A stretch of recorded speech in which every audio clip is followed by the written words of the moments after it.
Sigma House မှာ Osmo Y7 ကိုအလကားပေးနေဆိုတာတည်ပြီးတော့ကြပြီလား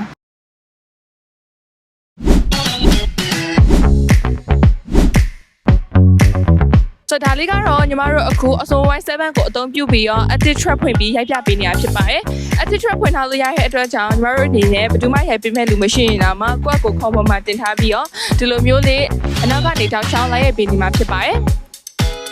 အမိုင်စာရှော့တွေကိုဖန်တီးဖို့အတွက်ဆိုရင်လည်းအခုလိုမျိုး screenshot mode လေးက Osmo Y7 ပြီးမှပါသေးရယ်နော်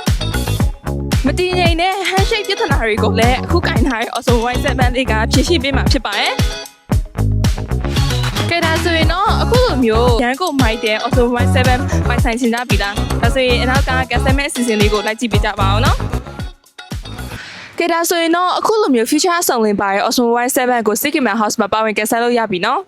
အားလုံးပဲတတဟဲ့ခဏနေဦးလေဘလို့ကန်ဆယ်ရမလဲဆိုတာပြောဦးလေ